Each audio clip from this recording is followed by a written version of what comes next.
हमारे साथ समस्तीपुर से एनडीए के प्रत्याशी संभवी जी हैं, उनसे हम बात करते हैं हर्ष के साथ जो हुआ, क्योंकि जैसे ही हर्ष की मृत्यु होती है उसके बाद इनका एक पोस्ट आता है जिसमें इन्होंने दिया कि हर्ष मेरे भाई के समान था। हर्ष के जाने का गम होगा, जिस तरह से आपने पोस्ट किया, किस तरह से आपसे लगाव था? चुनाव के दौरान तो वो हमारे साथ था ही। हमने अपने पोस्ट में भी ये लिखा कि चुनाव के समय 40-45 दिन हम लोग जितने दिन समस्तीपुर में थे वो उतने दिन समस्तीपुर में हमारे साथ रहा था।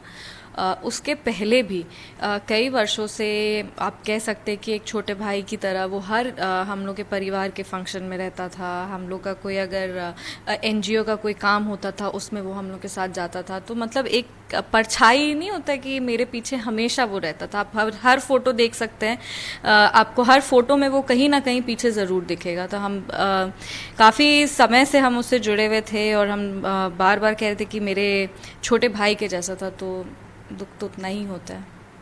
एक अब भाई आपके साथ नहीं है, हमको जिताने में उसका बहुत, अगर हम जीतते हैं तो उसकी बहुत बड़ी भूमिका रहेगी और हम अपने जीत को भी उसके माता पिता को हम अपना जीत समर्पित करते हैं। जिस तरह से हर एक कार्यकर्ता ज़रूरी होता है, पर उसकी कमी हमेशा ही महसूस होगी। और हम लोग कैसे होता है कि सुबह उठते हैं, कहीं कुछ करना होता है तो एक ग्रुप होता है, उस पर लिखते हैं कि यहाँ आना है या यहाँ आना है।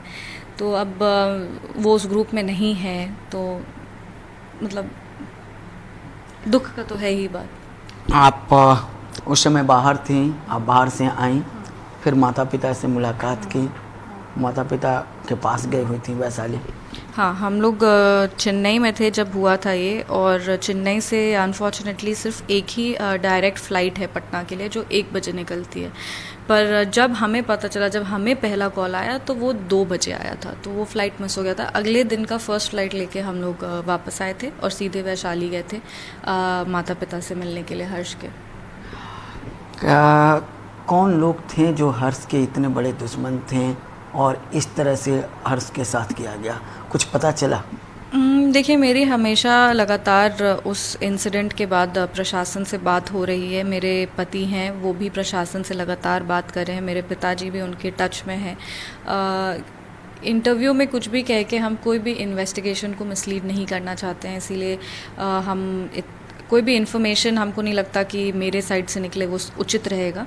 पर जहाँ तक हमें उनसे पता चला है और जो न्यूज़ हमने देखा है और जो बातचीत हमारी बाकी वहाँ पे जो छात्र उपस्थित थे उनसे हुई है, तो ये 2 छात्रों के गुटबाजी में ये हो गया है। कुछ डांडिया नाइट हुआ था पिछले साल दशहरा में, हम लोग भी उसमें निमंत्रित थे, पर क्योंकि पूजा था तो हम लोग नहीं जा पाए, उसमें फास्टिंग में थे तो नहीं गए थे।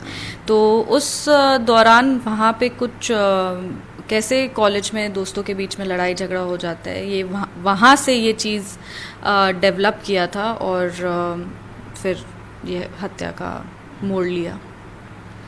इंसाफ चाहिए परिवार वाले को। आप भी मानती हैं कि आपके भाई के जैसा था, इंसाफ मिल जाए?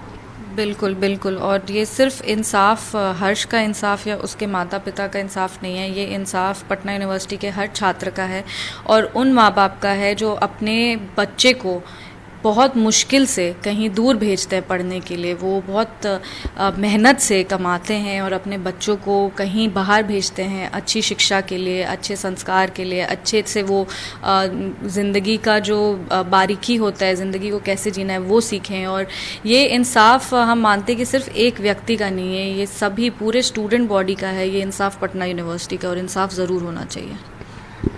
अब इस मामले को जातिगत रंग भी दिया जा रहा है, क्योंकि 7वें चरण के चुनाव भी होने वाले हैं, तो इसको किस तरह से आप देखती हैं? देखिए, एक अब तो बड़ा शॉकिंग चीज़ हमको पता चला है अभी इसी दौरान 3-4 दिन से कि पटना यूनिवर्सिटी में हॉस्टल में लोग जाति के आधार पर रहते हैं।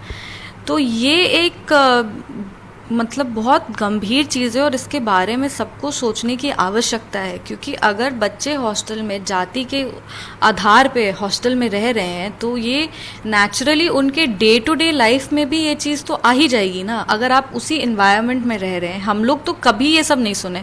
हमने अपनी पढ़ाई दिल्ली यूनिवर्सिटी से की थी, वहाँ पे ऐसा कुछ भी नहीं था और हम कभी अपने सपने में भी नहीं सोच सकते कि आज के ज़माने में भी ये हो रहा है कि लोग जाति के आधार पे रहते हैं। वो बड़ी जाति छोटी जाति से मतलब नहीं है, लोग जाति के ही आधार पे अपना सब कुछ कर रहे हैं। वहाँ पे कॉलेजेस जाति के आधार पे चल रहे हैं, हॉस्टल्स उसके आधार पे चल रहे हैं। तो बहुत नेचुरल है कि आपके सोच में वो चीज़ रिफ्लेक्ट करने लगता है। जिस तरह से आप सोचते हैं आप उसी हिसाब से सोचने लगते हैं, आप उसी हिसाब से फंक्शन करने लगते हैं।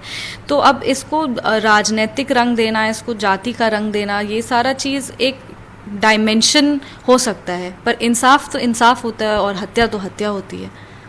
तो इंसाफ होता है। तो देखिए, माता पिता को भी इंसाफ चाहिए और संभवी जो अपने भाई के समान मानती थी उनका भी कहना है कि इंसाफ जरूर मिलना चाहिए। और आने वाले समय में अब देखना ये है कि कब तक इंसाफ मिल पाता है। कम विजय के साथ रूपेंद्र श्रीवास्तव, जी मीडिया पटना।